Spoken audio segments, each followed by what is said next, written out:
Assalamualaikum warahmatullahi wabarakatuh. Selamat pagi anak-anak. Eh, kita melanjutkan kembali pembelajaran daring Mapel PAI. Untuk hari ini kita akan mempelajari materi baru karena materi sebelumnya kita sudah selesai. Hari ini kita akan mempelajari materi baru. Nah, sebelum Bu Ayu menjelaskan dan kalian mempelajari materi ini, mari kita bersama-sama membaca basmalah terlebih dahulu. Bismillahirrahmanirrahim. Oke, anak-anak, Bu Ayu hari ini akan menjelaskan materi tentang sujud. Nah, sujud kali ini bukan tentang sujud yang sering kita lakukan ketika sholat. Ya, beda lagi, ya. Jadi, setelah pembelajaran ini, Bu Ayu harap kalian bisa mengetahui beberapa jenis sujud ya, yang bisa kita amalkan, bisa kita lakukan. Dan dengan harapan setelah kalian memahami materi ini, kalian bisa mempraktekannya dalam kondisi-kondisi yang sesuai. Nah, ini nanti Bu Ayu jelaskan ya. Sujud apa saja nanti yang akan kita pelajari? Ada 3 jenis sujud. Yang pertama yaitu sujud syukur, kemudian ada sujud sahwi, ada sujud tilawah. Bagi yang baru mendengar jenis-jenis sujud ini, diingat-ingat ya, nama-namanya. Ada sujud syukur. Kalau sujud syukur saya yakin banyak dari kalian yang sudah pernah mendengar atau bahkan sudah banyak yang mempraktekkan. Nah, sujud sahwi dan sujud tilawah ini mungkin yang uh, asing didengar ya. Jadi bagi kalian yang belum mendengar jenis-jenis sujud ini, perhatikan. Semoga kalian nanti bisa mempraktekannya dalam kehidupan sehari-hari kalian. Oke, yang pertama, Bu Ayu akan menjelaskan dulu pengertiannya. Ya, syukur artinya terima kasih. Sahwi itu artinya lupa. Tilawah artinya bacaan. Nah, selanjutnya secara singkat nanti akan Bu Ayu jelaskan lebih detailnya. Kalian tetap harus membaca buku pegangan atau buku diktat yang sudah kalian pegang atau melalui nanti Google Form yang Bu Ayu berikan. Yang pertama, ya, penyebab sujud. Sujud syukur. Syukur tadi artinya terima kasih. Berarti sujud syukur ini sujud yang kita lakukan karena bentuk terima kasih kita kepada Allah karena telah mendapatkan nikmat atau karena kita sudah dihindarkan oleh Allah dari musibah.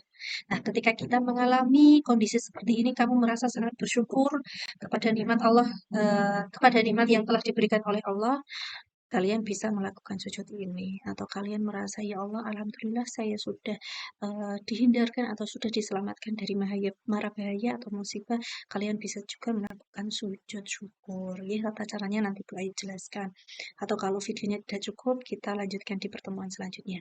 Kemudian sahwi, tadi Bu Ayu jelaskan sahwi itu artinya lupa apa ya. Apakah Bu saya lupa tidak bawa saku? Sujud sahwi bukan. Lupa di sini itu lupa ketika kita lupa kita tidak melakukan rukun sholat. Ya, yang pertama ini ya, Bu Ayu jelaskan satu-satu. Lupa meninggalkan salah satu rukun sholat seperti lupa ruku, i'tidal atau sujud. Nah, kita sholat itu kan kadang lupa karena kita beberapa kali tidak fokus. Lupa. Tadi saya sudah sujud yang kedua belum ya? Atau kalian tadi saya sudah rukuk belum ya? Atau lupa tidak duduk di apa? Lupa tidak membaca tahiyat contohnya. Nah, itu kita bisa melakukan sujud sahwi ini. Kemudian lupa atau ragu jumlah rakaat. Nah, ini yang sering dialami oleh sebagian besar orang ya. Ragu. Ini saya sudah 3 rakaat atau baru 2 rakaat. Nah, gitu ya. Kalau kamu sampai di rakaat terakhir kamu masih ragu, walaupun sudah kamu tambahin ya, kamu bisa melakukan sujud sahwi. Kemudian lupa membaca doa kunut, ini bagi yang setiap sholat subuh membaca doa kunut ya. Kemudian lupa tidak melakukan tasyahud awal. Ini juga Ayu singgung tadi. Kemudian kelebihan atau kekurangan jumlah rakaat. Jadi sujud sahwi itu dilakukan ketika kita ragu atau kita lupa tidak melakukan rukun-rukun di dalam sholat ya. Kemudian tilawah. Tilawah itu artinya bacaan. Kita disunahkan untuk melakukan sujud tilawah apabila ketika kita membaca atau mendengarkan ayat Al-Quran yang mengandung ayat sajdah. Ya, sudah tahu belum ayat sajdah? Nanti Ibu Ayu jelaskan ya. Ayat sajdah itu ayat yang bagaimana? Biasanya ini ada tandanya di dalam Al-Quran ya. Kalau yang apa memperhatikan betul. Kemudian tadi ya sudah dalam kondisi apa kita disunahkan melakukan sujud syukur, sujud sahwi, sujud tilawah. Ini hukumnya sunnah ya. Jadi apabila kalian melakukan yang mendapat pahala, kalau tidak dilakukan ya tidak mendapatkan dosa juga. Kemudian waktu melaksanakan sujud. Nah, sujud syukur. Di sujud syukur dilaksanakan di luar sholat. Ini jelas ya. Jadi sujud syukur itu kan kita apa dalam kondisi di luar sholat, mendengar nikmat tersebut atau merasa diselamatkan oleh Allah dari musibah atau dari mara bahaya, itu dilakukan di luar sholat. Kemudian sujud sahwi itu jelas dilakukan di dalam sholat, ya. Jadi ketika kamu ragu atau ketika kamu ingat di rakaat terakhir, oh saya kok tadi kayaknya belum tasyahud awal atau saya kok tadi kayaknya belum sujud. Nah, itu kalian bisa melakukan sujud sahwi sebelum salam. Ya. Jadi kalau kamu ingatnya kok setelah salam ya sudah tidak perlu sujud sahwi. Karena sujud sahwi itu dilakukan di dalam sholat. Jadi setelah membaca tahiyat akhir sebelum salam ya. Diingat-ingat ini. Kemudian sujud tilawah. Sujud tilawah ini bisa dilakukan di luar sholat atau di dalam sholat. Di luar sholat itu biasanya ketika kita membaca Al-Quran. Ya, ketika kita membaca Al-Quran, kok kita kebetulan menemui ayat sajdah, nah kita disunahkan sujud tilawah itu ketika di luar sholat. Ketika di dalam sholat, jadi sujud tilawah itu juga bisa jadi boleh dilakukan di dalam sholat. Jadi contoh, ketika kita sholat membaca ayat yang di dalamnya mengandung ayat sajdah. Nah, itu setelah membaca ayat sajdah, ayatnya selesai, kita bisa melakukan sujud tilawah. Nanti tata caranya boleh jelaskan di pertemuan selanjutnya, ya, untuk lebih detail tata caranya. Ya, itu untuk ayat sajdah. Kapan kita melakukan ayat sajdah? Nah, ayat sajdah ini, ayat sajdah ada beberapa di dalam Al-Quran. Ada berapa ini? 1, 2, 3, 4, 5, 6, 7, 8, 9, 10, 11, 13, 14. Ya, ada, bentar. 1, 2, 3, 4, 5, 6, 7, 8, 9, 10, 11, 12 ya. Ada 14 ayat sajdah di dalam Al-Quran. Ini contohnya. Nah, biasanya ada tanda seperti ini ya.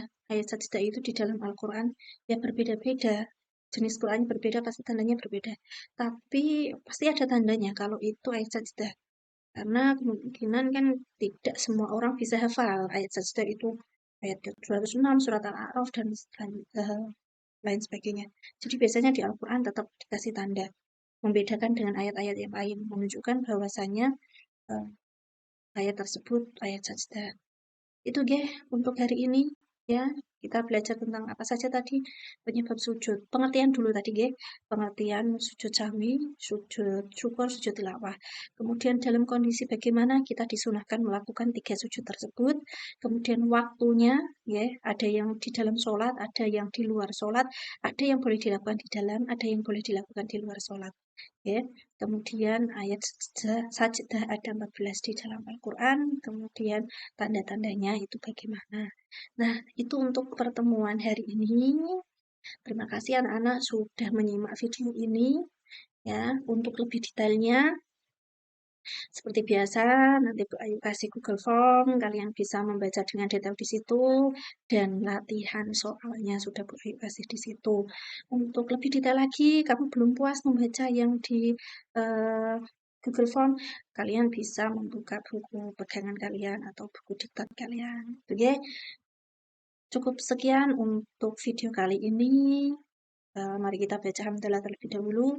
Alhamdulillahirabbil alamin. Sekian. Wassalamualaikum warahmatullahi wabarakatuh.